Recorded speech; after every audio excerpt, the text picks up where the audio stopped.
Madam, ಇವತ್ತು BJP ಪಕ್ಷ ಸೇರ್ಪಡೆ ಆಗ್ತಾ ಇದ್ದೀರಾ, ಅದಕ್ಕೂ ಮುಂಚೆ ಅಂಬರೀಷ್ ಅವರು ಸಮಾಧಿ ವಿಸಿಟ್ ಹೋಗಿದ್ದೀರಾ, ತುಂಬ ಎಮೋಷನಲ್ ಕೂಡ ಆಗ್ತಾ ಇದ್ದೀರಾ. ಹೌದು, ಯಾಕೆಂತಂದರೆ ಇದು ಒಂದು 5 ವರ್ಷಗಳ ಹಿಂದೆ ಸ್ವತಂತ್ರ ಅಭ್ಯರ್ಥಿಯಾಗಿ ಸ್ಪರ್ಧಿಸಿ 5 ವರ್ಷಗಳು ಇಂಡಿಪೆಂಡೆಂಟ್ ಸಂಸದೆಯಾಗಿ ನನ್ನ ಕೆಲಸವನ್ನು ಮಾಡಿದ್ದೀನಿ. ಇವತ್ತಿನಿಂದ ಒಂದು ಹೊಸ ಅಧ್ಯಾಯ ನನ್ನ ಜೀವನದಲ್ಲಿ ಆರಂಭ ಆಗುತ್ತೆ. ಏನೇ ಒಂದು ಒಳ್ಳೆಯ ಕಾರ್ಯ ಮಾಡೋಕ್ಕೆ ಮೊದಲು ಇಲ್ಲಿಗೆ ಬಂದು ಅವರ ಆಶೀರ್ವಾದ ಪಡೆದೇ ನಾವು ಮಾಡೋದು.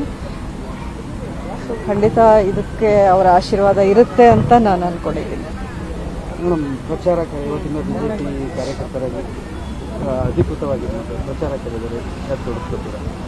ಅಲ್ಲ, ಖಂಡಿತ ಇವತ್ತು ಮೊದಲನೇದಾಗಿ ಅಧಿಕೃತವಾಗಿ ಸೇರ್ಪಡೆ ಆಗೊಂದು ಫಾರ್ಮ್ಯಾಲಿಟೀಸ್ ಎಲ್ಲ ಇರುತ್ತೆ, ಅದನ್ನೆಲ್ಲ ಮುಗಿಸಿ ಅದಾದಮೇಲೆ ಎಲೆಕ್ಷನ್ನು ಡೇಟ್ಸು ಯಾವ್ಯಾವ ರೀತಿ ಎಲ್ಲೆಲ್ಲಿಗೆ ಅನ್ನೋದನ್ನು ಅವರು ಪ್ಲ್ಯಾನ್ ಮಾಡಿ ಕೂತ್ಕೊಂಡು ಚರ್ಚೆ ಮಾಡೋದು ಕಾರ್ಯಕ್ರಮ ಇದೆ. ಮಂಡ್ಯದಲ್ಲಿ ನೋಡಿ, ಈಗ NDA ಹಾಗೂ BJP JDS NDA ಅಂದಮೇಲೆ ಮಂಡ್ಯ ಮಾತ್ರ ಅಲ್ಲ, ಅವರು ಎಲ್ಲೆಲ್ಲಿ ನನಗೆ ಹೋಗಬೇಕು ಅಂತ ಹೇಳ್ತಾರೆ ಅಲ್ಲೆಲ್ಲ ಹೋಗೋ ಒಂದು ಅವಶ್ಯಕತೆ ಇರುತ್ತೆ. ಅದು ನನ್ನ ಕರ್ತವ್ಯವೂ ಆಗಿರುತ್ತೆ. ಸೊ ಇದು ಬರೀ ಮಂಡ್ಯ ಅಂತ ಎಲೆಕ್ಷನ್ ಅಂತ ಅಂದ್ಕೊಳ್ಳೋಂಗಿಲ್ಲ. ಎಲ್ಲ ಕಡೆ 28 ಕ್ಷೇತ್ರ ಗೆಲ್ಲಬೇಕು ಅನ್ನೋವಂಥ ಗುರಿ ಇಟ್ಕೊಂಡು ಮಾಡ್ತಿರೋದ್ರಿಂದ ವೇರೆವರ್ ಎಲ್ಲಾದರೂ ಅವರು ಡಿಸೈಡ್ ಮಾಡಿದಾಗ ಅಲ್ಲೆಲ್ಲ ಹೋಗ್ತೀವಿ. ಮೇಡಮ್, ಇನ್ನೂ ಜವಾಬ್ದಾರಿ ಜಾಸ್ತಿ ಆಗಿದೆ ಈಗ. ಖಂಡಿತ ಆಗಿದೆ, but at the same time ಒಂದು ಅಡಿಷನಲ್ ಶಕ್ತಿನೂ ನನಗೆ ತುಂಬಿದಂಗೆ ಆಗುತ್ತೆ. ಈಗ ಒಂದು ಪಾರ್ಟಿ ಚೌಕಟ್ಟಿನಿಂದ ನಾನು ಏನೇ ಕೆಲಸ ಮಾಡೋಕ್ಕೆ ಇನ್ನೂ ಸ್ವಲ್ಪ ಸುಲಭ ಆಗುತ್ತೆ. ಕೇಡರ್ಸ್ ಇರ್ತಾರೆ, ಕಾರ್ಯಕರ್ತರು ಎಲ್ಲರೂ ಅವರ ಜೊತೆಲಿ ಹೋಗಿ ನಾವು ಪಕ್ಷವನ್ನು ಕಟ್ಟುವಂಥ ಕೆಲಸ ಆಗುತ್ತೆ.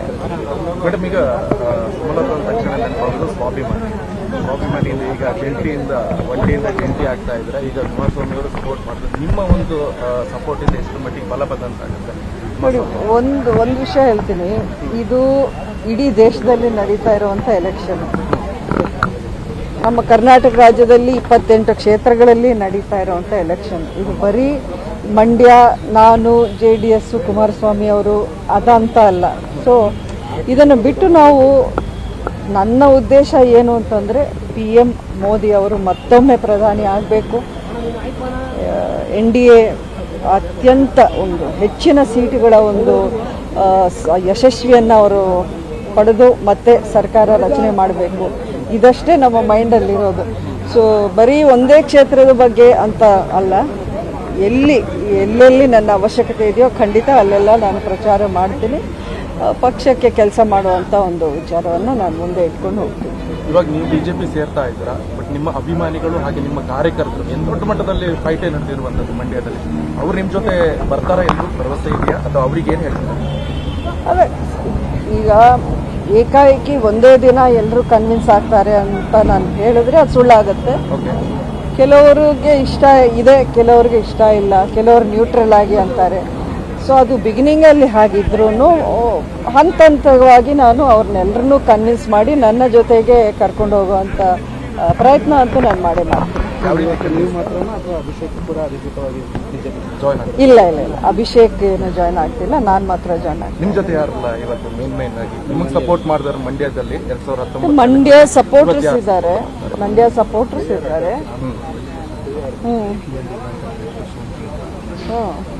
ಅಂದರೆ ನಮ್ಮ ಬೆಂಬಲಿಗರ ಅವರ ಒಂದು, ಈಗ ನೋಡಿದಿರಲ್ಲ, ಎಲ್ಲ ಮಂಡ್ಯದಿಂದನೇ ಅವರೆಲ್ಲ ಬಂದಿರೋದು. ಸೊ ಹಾಗಾಗಿ ನನಗೆ ಈವರೆಗೂ ಆ್ಯಕ್ಚುಲಿ ಹೇಳಬೇಕು ಅಂದರೆ ನನ್ನ ಮಂಡ್ಯ ಜಿಲ್ಲೆಯ ನನ್ನ ಬೆಂಬಲಿಗರೇ ನನ್ನ ಹೈಕಮಾಂಡ್ ಇಷ್ಟು ದಿನ. ಸೊ ಅವರೆಲ್ಲ ಬಂದಿದ್ದಾರೆ, ಎಲ್ಲ ಮುಖಂಡರು, ರಾಮೇಗೌಡರು, PLD ಬ್ಯಾಂಕ್ ಅಧ್ಯಕ್ಷ ಬೇಲೂರು ಸೋಮಶೇಖರ್, ಶಶಿ, ನಮ್ಮ KM ದೊಡ್ಡಿ ಶಶಿ ಬಂದಿದ್ದಾರೆ, ಚೌಡೇಗೌಡರು ಬಂದಿದ್ದಾರೆ, ಮಳವಳ್ಳಿ. ಈ ರೀತಿ ನಮ್ಮ ಮೊದಲಿಂದಲೂ ಅಂಬರೀಷ್ ಅವರ ಜೊತೆಯಲ್ಲಿ ಯಾರಿದ್ರು ಅವರೇ ಈಗ ನನ್ನ ಜೊತೆಯಲ್ಲೂ ಇದ್ದಾರೆ, ಮುಂದಕ್ಕೂ ಇರ್ತಾರೆ ಅಂತ ನಾನು ನಂಬಿದ್ದೀನಿ. BJP ಲೀಡರ್ಸ್ ಯಾರಿದ್ದಾರೆ ನನಗೆ ನಿಜವಾಗ್ಲೂ ಗೊತ್ತಿಲ್ಲ, ಎಲ್ಲ ಲೀಡರ್ಸ್ ಇರ್ತಾರೆ ಅಂತ ಹೇಳಿದ್ದಾರೆ, ಅಲ್ಲಿ ಹೋದ್ಮೇಲೆ ಗೊತ್ತಾಗುತ್ತೆ. ಮೇಡಮ್, ನಿಮ್ಮದು ಬರೀ ಗೆಲುವಾಗಿರಲಿಲ್ಲ, 5 ವರ್ಷಗಳಿಂದ ಅದು ಹೋರಾಟದ ಗೆಲುವಾಗಿತ್ತು, ಸ್ವಾಭಿಮಾನದ ಗೆಲುವಾಗಿತ್ತು. ಸೊ ಎಲ್ಲರೂ ಅನ್ಕೊಂಡಿದ್ರು ಈ ಬಾರಿನೂ ನೀವು ಸ್ಪರ್ಧೆ ಮಾಡ್ತೀರಾ ಅಂತ ಹೇಳ್ಬಿಟ್ಟು. ಆದರೆ ಅದು ನೋಡಿ, ಅದು ನಾವು ರಿಯಲಿಸ್ಟಿಕ್ ಆಗಿರಬೇಕು. ಅದು ಆಗಿರೋದೇ 52 ವರ್ಷ ಆದಮೇಲೆ ಒಬ್ಬರು ಇಂಡಿಪೆಂಡೆಂಟ್ ಆಗಿ MP ಎಲೆಕ್ಷನಲ್ಲಿ ಗೆದ್ದಿದ್ದು. ಅದು ಪ್ರತಿ ಬಾರಿ ರಿಪೀಟ್ ಆಗುತ್ತೆ ಅಂದ್ಕೊಳ್ಳೋದು ತಪ್ಪಾಗುತ್ತೆ. ಆ ರೀತಿ ಅದೇ ನಾನು ಮೊನ್ನೆ ಹೇಳಿದಂಗೆ ಹಠಕ್ಕೆ ಏನೋ ನಾನು ನಿಂತು ಏನೋ ಒಂದು ಸಾಧಿಸಬೇಕು ಅನ್ನೋದಕ್ಕಿಂತ ಈಗ ನಮ್ಮ ದೇಶಕ್ಕೆ ಯಾವ ಒಂದು ಸರ್ಕಾರ ಬೇಕಾಗಿದೆ, ಯಾರ ನೇತೃತ್ವ ಬೇಕಾಗಿದೆ, ಅದನ್ನು ನಾನು ಯೋಚನೆ ಮಾಡಿದ್ದೀನಿ. ಬರೀ ನಂದು ಬಗ್ಗೆನೇ ನಾನು ಯೋಚನೆ ಮಾಡಿದರೆ ಸಾಕಷ್ಟು ಅವಕಾಶಗಳಿತ್ತು, ನಾನು ಅದನ್ನು ಚೂಸ್ ಮಾಡಿಲ್ಲ. ಸೊ ನನ್ನ ಆಯ್ಕೆಗಳು ಸ್ವಲ್ಪ ನಿಮಗೆ ವಿಭಿನ್ನ ಅನ್ನಿಸ್ಬೋದು, ಬಟ್ ನಾನು ಹಾಗೇನೆ. ಆಕ್ಚುಲಿ ನೀವು ಸಕ್ರಿಯವಾಗಿ ರಾಜಕಾರಣಕ್ಕೆ ಇಳಿದಿದ್ರಿ. ನೀವೊಂದು ರಾಜಕಾರಣಕ್ಕೆ ಬರಬೇಕಂತ ಬಂದವರಲ್ಲ, ಡಿಫರೆಂಟ್ ಆಗಿದ್ದವರು. ಅಂಬರೀಶ್ ಅವರು ರಾಜಕಾರಣದಲ್ಲಿ ಇದ್ದವರು. ಬಟ್ ಇವಾಗ ಹಿಂದಿನ ಸಿಚುವೇಶನ್ ಇವಾಗಿನ ಸಿಚುವೇಶನ್ ಯಾವ ರೀತಿಯಾಗಿ ಬದಲಾವಣೆ ಆಗಿರುವಂಥದ್ದು, ನೀವು ಕೂಡ ಪೈಪೋಟಿಯಲ್ಲಿ ಆಗಿರೋದು. ಈಗ ಒಂದು ದೊಡ್ಡ ಪಕ್ಷದ NDA ಪಕ್ಷದ ಒಂದು ಸಪೋರ್ಟ್ ಮಾಡ್ತಾ ಇದ್ದೀರಾ, ಏನು ಹೇಳ್ತೀರಾ?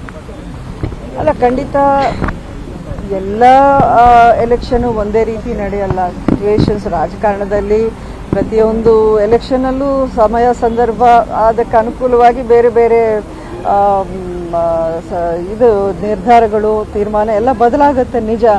ಬಟ್ ನನ್ನ ಮಟ್ಟಕ್ಕೆ ನಾನು ಬಂದಾಗ ನಾನು ಮೊದಲಿಂದಲೂ ಒಂದು ಸ್ಟ್ಯಾಂಡಲ್ಲಿ ಒಂದು ನಿಲುವು ತಗೊಂಡು ನಿಂತ ಮೇಲೆ ಆ ನಿಲುವಿಗೆ ನಾನು ಬದಲಾಗಿ ನಡ್ಕೊಂಡು ಬಂದಿದ್ದೀನಿ.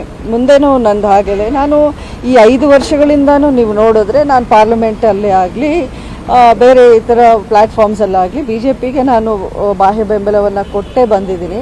ಅದನ್ನು ಅಧಿಕೃತವಾಗಿ ಕಳೆದ ವರ್ಷ ಅಸೆಂಬ್ಲಿ ಎಲೆಕ್ಷನ್ ಟೈಮಲ್ಲಿ ಲೆಟರ್ ಆಫ್ ಸಪೋರ್ಟನ್ನು ಕೊಟ್ಟಿದ್ದಾಯಿತು. ಈಗ ಅದರನ್ನೇ ಮುಂದುವರಿಸಿ ನೆಕ್ಸ್ಟ್ ಸ್ಟೆಪ್ಪು ಅಧಿಕೃತವಾಗಿ ಪಾರ್ಟಿ ಸೇರ್ಪಡೆ ಆಗ್ತಾ ಇದ್ದೀನಿ. ಸೊ ನನ್ನ ನಿಲುವು, ನನ್ನ ನಡೆಯಲ್ಲಿ ನಿಮಗೆಲ್ಲೂ ಎರಡೆರಡು ಮಾತು ಸ್ಟ್ಯಾಂಡು ಆ ಥರ ಎಲ್ಲೂ ನೀವು ಹುಡುಕಿದ್ರೂ ನಿಮ್ಗೆ ಸಿಗಲ್ಲ. ಬಿಕಾಸ್ ನನ್ನ ಮೈಂಡಲ್ಲಿ ನನಗೆ ಕ್ಲಿಯರ್ ಇದೆ.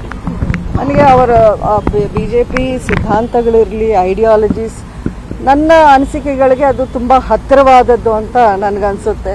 ಅಷ್ಟೇ ಅಲ್ಲ, ನಮ್ಮ ದೇಶ ಈ 10 ವರ್ಷಗಳ ಒಂದು ಇದನ್ನು ನೋಡಿಕೊಂಡ್ರೆ, ರೆಕಾರ್ಡ್ನ ನೋಡಿಕೊಂಡ್ರೆ ಇಟ್ ಇಸ್ ಟ್ರೆಮೆಂಡಸ್ ಪ್ರೋಗ್ರೆಸ್ ಆಗಿದೆ, ಡೆವಲಪ್ಮೆಂಟ್ಸ್ ಆಗ್ತಾ ಇದೆ. ಕೆಲಸ ಎಲ್ಲರೂ ಒಂದು ಶಿಸ್ತಿನಿಂದ ಮಾಡುವಂಥ ಒಂದು ಪಾರ್ಟಿ ಆಗಿದೆ. ಸೊ ಹಾಗಾಗಿ ನಾನು ಆ ಪಕ್ಷದಲ್ಲಿ ಸೇರಿಕೊಂಡ್ರೆ ಒಳ್ಳೆಯ ಒಂದು ಏನಾದರೂ ನಾನು ಕಂಟ್ರಿಬ್ಯೂಟ್ ಮಾಡ್ಬೋದು ಸಮಾಜಕ್ಕೆ ಅಂತ ನಾನು ಅಂದ್ಕೊಂಡಿದ್ದೀನಿ. ಈಗ ನಿರೀಕ್ಷೆಗಳಿದೆ, ಪಕ್ಷ ಸೇರ್ತಿದೆ, ವಿಸ್ತೃತವಾಗಿ ಪಕ್ಷ ಸೇರ್ಪಡೆ ಆಗ್ತಿದ್ದೀರಾ. ಈಗ MP ಆಗಿದ್ದವರು MP ಸಿಗಿತಿಲ್ಲ. ಈಗ ಏನು ನಿರೀಕ್ಷೆ ಇದೆ BJP ಪಾರ್ಟಿಯಲ್ಲಿ? ಯಾವ ಸ್ಥಾನಮಾನಗಳೇನಾದ್ರು ಕೇಳಿದ್ದೀರಾ? ಸ್ಥಾನಮಾನನೇ ನಿರೀಕ್ಷೆ ಅಂದ್ಕೊಂಡಿದ್ರೆ ನಾನು ಹೇಳ್ದಂಗೆ ಬೇರೆ ಅವಕಾಶ ನಾನು ತಗೋಬೋದಾಗಿತ್ತಲ್ಲ. ಬೇರೆ ಕಡೆಯಿಂದ ಕಂಟೆಸ್ಟ್ ಮಾಡುವಂಥ ಅವಕಾಶ ಪಕ್ಷದಿಂದಾನೇ ಆಫರ್ ಇದ್ದಾಗ ನಾನು ಬೇಡ ಅಂದವಳು. ಸೊ ನನ್ನ ಸ್ಥಾನಮಾನ ನಿರೀಕ್ಷೆ ಇಟ್ಕೊಂಡು ಯಾವುದನ್ನು ನಾನು ಹೆಜ್ಜೆ ಹಾಕಲ್ಲ. ನನ್ನದೇ ಬೇರೆ ಯೋಚನೆ ಇರುತ್ತೆ, ಅದರಂತೆ ನಾನು ನಡ್ಕೊತೀನಿ. ಅಲ್ಲ, ಇಲ್ಲೀಗ ನಿಮ್ಮ 2019 ಜನರು ನಿಮ್ಗೆ ಹೈಕಮಾಂಡ್ ಅಂದ್ರೆ ಮತದಾರ ನಿಮ್ಮ ಅಭಿಮಾನಿಗಳು ಹೈಕಮಾಂಡ್. ಇವಾಗ ಏನಾಗ್ತಿದೆ ಅಂತ ಹೇಳಿದ್ರೆ, ಇವಾಗ 2 ಹೈಕಮಾಂಡ್ ಜೊತೆ ಮೈತ್ರಿ ಅಂದ್ರೆ ನೀವು ಸಪೋರ್ಟ್ ಮಾಡ್ತಾ ಇದ್ರ, ಅವ್ರು ಏನೇ ಜವಾಬ್ದಾರಿ ಕೊಟ್ಟರು ಹೈಕಮಾಂಡ್ ನೀವು ನಿಭಾಯಿಸ್ತೀರಾ?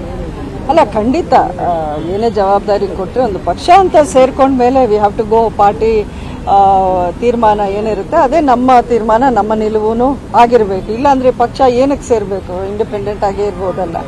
ಸೊ ಹಾಗಾಗಿ ಅದರಲ್ಲೇನು ಎರಡನೇ ಮಾತಿಲ್ಲ.